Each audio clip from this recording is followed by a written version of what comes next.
दोस्तों, कहानी की शुरुआत होती है डिटेक्टिव कोगन सू से, जो कि अपनी माँ के फ्यूनरल को छोड़कर अपनी बेटी के लिए केक लेने जा रहा होता है। रास्ते में उसकी बहन कॉल करके उसे जल्दी आने के लिए कहती है। जल्दबाजी में कोगन सू की गाड़ी के सामने एक डॉग आ जाता है, जिसे बचाने के चक्कर में कोगन सू एक आदमी का एक्सीडेंट कर देता है और जब उसके पास जाकर देखता है तो वो आदमी मर चुका होता है। इस एक्सीडेंट के बारे में सिर्फ ये डॉग और कोगन सू जानते हैं। इसी बीच यहाँ से पुलिस की कार गुजरती है, जिसे देखकर कोगन सू बहुत डर जाता है और जल्दी से इस लाश को लेकर छुप जाता है। और जब यहाँ से पुलिस चली जाती है तो कोगन सू इस लाश को अपनी कार के डिग्गी में डालकर इसे छुपाने के लिए अपने साथ ले जाता है। जब कोगन सू आगे जाता है तो पुलिस की चेकिंग चल रही होती है और कोगन सू इन्हें देखकर घबरा जाता है, लेकिन उसके पास आगे जाने के अलावा कोई और रास्ता तो भी नहीं था। और तभी एक पुलिस वाला अल्कोहल की चेकिंग के लिए कोगन सू का मुंह खुलवाता है। कोगन सू बताता है कि मैं एक डिटेक्टिव हूँ, लेकिन शराब पीने की वजह से ये पुलिस वाले कोगन सू को गाड़ी से बाहर उतार देते हैं और पूछते हैं कि डिटेक्टिव होने का कोई प्रूफ दिखाओ। कोगन सू कहता है कि मैं अपनी माँ के फ्यूनरल से आ रहा हूँ, बस थोड़े दुख में पी लिए। लेकिन ये लोग कोगन सू की बातों पर यकीन नहीं करते और उसकी डिटेक्टिव आईडी ले लेते हैं। इसी बीच एक पुलिस वाला कार के डिग्गी तलाशने के लिए बस इसे खोलने ही वाला था कि कोगन सू से रोक देता है और यहाँ कोगन सू और पुलिस वालों में लड़ाई होने लगती है और फिर ये लोग कोगन सू को दवाई से बेहोश कर देते हैं। और तभी इन लोगों को वेरिफिकेशन से पता चलता है कि कोगन सू सच में एक डिटेक्टिव है। अगले सीन में कोगन सू का ऑफिस दिखाया जाता है, जहां कोगन सू के सीनियर चीफ और उसके साथी सबरेट के केस में फंस चुके हैं क्योंकि ये रिश्वत खाते हैं। वहीं डिटेक्टिव पुलिस वालों पर बहुत गुस्सा होता है और उन पर हाथ उठाता है क्योंकि उन्होंने उसके डिटेक्टिव होने पर यकीन नहीं किया। इसके बाद कोगन सू अपनी माँ के फ्यूनरल में जाता है, जहाँ सभी गेस्ट जा चुके थे और कोगन सू के पास इसकी बेटी का एक टॉय आता है और इसकी बेटी भी इसके पास आती है। यहाँ कोगन सू के साथी भी आकर इसे रेड के बारे में बताते हैं और एक साथी जिसका नाम चोई है वो कहता है कि तुम इन सब का इल्जाम अपने सिर ले लो। कोगन सू कहता है मैं क्यों लूं? इस बात पे ये सब झगड़ने लगते हैं और फिर ये लोग चले जाते हैं। तभी गार्ड इस आवाज को सुनकर चेक करने के लिए आता है, लेकिन रूम अंदर से लॉक होता है, जहाँ कोगन सू इस लाश को अपने साथ ही एक ताबूत में बंद कर देता है, जिसके बाद ये अपनी माँ से माफी मांगता है क्योंकि ऐसा करना सिन है। अगले दिन इस ताबूत को मिट्टी में दफन कर दिया जाता है, यानी कि वो लाश हमेशा के लिए छुप गई थी। लेकिन अभी भी कोगन सू के सामने एक और परेशानी थी कि उसकी कार टूटी हुई थी, जिस वजह से वो पुलिस के सामने फंस सकता था। इसलिए ये अपनी कार को पुलिस की कार से ठोक देता है और कहता है कि तुम लोगों ने कार को गलत जगह पार्क किया था। ये डिटेक्टिव था इसलिए इससे कोई कुछ कहता भी नहीं है, यानी अब सू बता सकता है कि उसकी कार पुलिस की कार से ठुकी थी। अगले सीन में हमें कोरियन पुलिस दिखाई जाती है, जो कि यहाँ पर एक बॉम्ब की टेस्टिंग करने के लिए इसे ब्लास्ट करते हैं क्योंकि ये काफी स्लो था। इसलिए बटन दबाने के 2 मिनट बाद जब ब्लास्ट होता है, इसी दिन इनके पास एक केस आ जाता है जो कि ली नाम के एक आदमी का था। ये एक खूनी है। जब कोगन सू इसे देखता है तो हैरान रह जाता है क्योंकि इसी की लाश को तो उसने दफनाया था, लेकिन ये अपने साथियों को नहीं बता सकता था कि ये मर चुका है। इसलिए इसे ढूंढने के लिए वो चला जाता है, जबकि इसे पता है कि ये अब मिलने वाला नहीं है। पुलिस वाले ली को ढूंढने के लिए उसके घर के बाहर बैठे होते हैं और कहते हैं कि वो जरूर अंदर ही होगा, जिस पर कोगन सू कहता है कि वो अंदर नहीं होगा। ये लोग कहते हैं कि क्यों नहीं मिलेगा। ये सुनकर कोगन सू बिल्कुल चुप हो जाता है और जब ये अंदर जाते हैं तो इन्हें ली नहीं मिलता है। इसी बीच कोगन सू को वही डॉग दिखता है जो कि इकलौता गवाह था उस एक्सीडेंट का। कोगन सू इस डॉग के पीछे चला जाता है और इसे वही रोड दिखती है जहां एक्सीडेंट हुआ था। यही ली का ठिकाना था। अभी कोगन सू इस एक्सीडेंट को याद कर ही रहा होता है कि एक इंस्पेक्टर यहाँ पे आ जाता है और कोगन सू को बताता है कि यहाँ पर एक एक्सीडेंट हुआ था।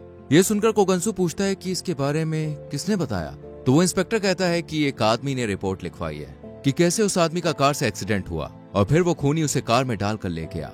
ये सुनकर कोगन सू के तो होश ही उड़ जाते हैं और वो समझ जाता है कि किसी ने उसे देख लिया है और फिर उसकी नजर सीसीटीवी कैमरे पर पड़ती है, यानी कि वो सीन जरूर इसमें कैप्चर हुआ होगा। कोगन सू और उसके साथ ही उस एक्सीडेंट की फुटेज चेक करते हैं।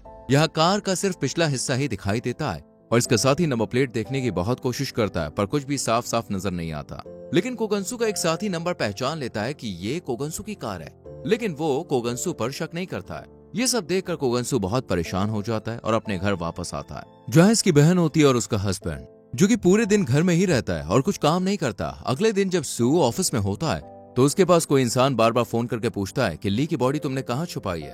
पहले तो सू को लगता है कि उसके साथ कोई मजाक कर रहा है, लेकिन फिर बाद में वो आदमी कहता है कि अगर तुम पुलिस को इस बारे में कुछ भी बताते हो या तुमने मुझे परेशान किया तो मैं पुलिस को सब कुछ सच बता दूंगा। ये सुनकर सू डर जाता है, लेकिन सू देखता है कि जो आदमी उसे ब्लैकमेल कर रहा है वो सामने एसटीडी में है, जिसे पकड़ने के लिए डिटेक्टिव सू इसके पीछे भागता है। पर इतनी देर में ये कार लेकर चला जाता है। डिटेक्टिव सू इस कार का पीछा करता है पर उसे पकड़ नहीं पाता। अब ये आदमी कोरियन पुलिस के हेडक्वार्टर में जाता है और पुलिस की यूनिफॉर्म पहनकर बाहर आता है, यानी कि ये एक पुलिस इंस्पेक्टर है। तो फिर सू को ब्लैकमेल क्यों कर रहा है, अरेस्ट क्यों नहीं? इसका भी दोस्तों आगे पता चलेगा। इधर डिटेक्टिव सू कार में ही सो जाता है और इसका दोस्त चोई से जगाता है और कहता है कि तुम्हारी कार तो एकदम नई लग रही है। इस पर सू कहता है, हाँ मैंने तुम्हें बताया था ना कि मेरी कार पुलिस की कार से ठुक गई थी, इसलिए मैंने इसे रिपेयर करवाया। और जब सू कार में बैठता है तो उसे वही आदमी यानी कि पार्क का कॉल आता है जो सू से उस लाश के बारे में पूछता है। इस पर सू नहीं बताता कि लाश कहाँ छुपी है। इधर पार्क डिटेक्टिव सू के पुलिस स्टेशन में आकर उसकी जम के धुलाई करता है और फिर बाद में उससे माफी मांगकर कहता है कि मैं तुम्हें कोई और समझा।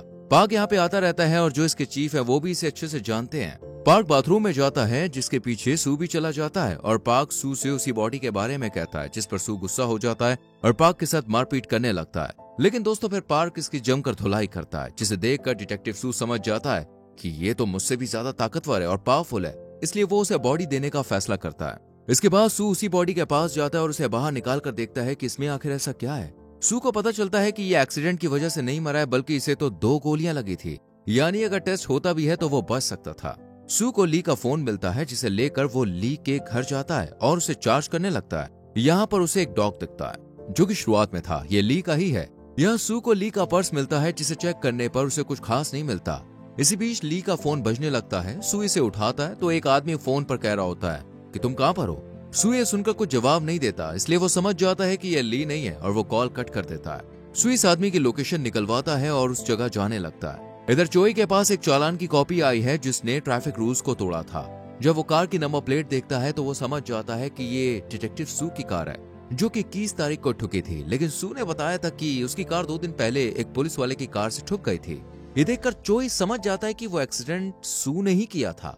वहीं दूसरी तरफ सू उस लोकेशन पर पहुंच जाता है और उस आदमी को पकड़ने के लिए उसके पीछे भागता है और फिर उससे सब कुछ चुगलवा लेता है। यह आदमी सू को बताता है कि पार्क जो कि पुलिस वाला है वो 2 नंबर का काम करता है। जैसे जब पुलिस के हाथ ड्रग्स लगते हैं तो गवर्नमेंट की तरफ से ऑर्डर होते हैं कि उन्हें पानी में बहा दो, लेकिन पार्क इन्हें बहाने के बाद दोबारा नीचे से एक नाली से यह पानी निकाल लेता है और फिर पानी को इस बोतल में भरकर इस ड्रग्स को बार में इस्तेमाल किया जाता है जो कि खुद पार्क चलाता है। एक बार जो इस पानी या ड्रग्स को ले लेता है ना दोस्तों, उसको उसकी लत लग जाती है, इसलिए आज पार्क इतना अमीर है। डिटेक्टिव सू से पूछता है कि पार्क ली को क्यों ढूंढ रहा है, उसके पास ऐसा क्या है। इस पर सू को पता चलता है कि ली के पास लॉकर की चाबी है, इसलिए वो फिर से ली की लाश को बाहर निकालकर उस चाबी को ढूंढता है जो कि उसे मिल भी जाती है। लेकिन तभी चोई यहाँ पे आ जाता है और सू से कहता है कि तुमने इसका खून किया है और वो उसे अरेस्ट कर लेता है। इसी बीच सू के हाथ से वो चाबी गिर जाती है। सू चोई को समझने की बहुत कोशिश करता है पर चोई को यकीन नहीं होता। तभी पार्क सू को कॉल करके कार से बाहर निकलने के लिए कहता है और जब सू बाहर आता है तो कार ब्लास्ट हो जाती है और चोई मारा जाता है। यह देखकर सू बहुत दुखी होता है। पार्क सू को मैसेज करके कहता है कि अगर मुझे ली की डेड बॉडी नहीं मिली तो मैं तुम्हारी फैमिली को भी नहीं छोड़ूंगा।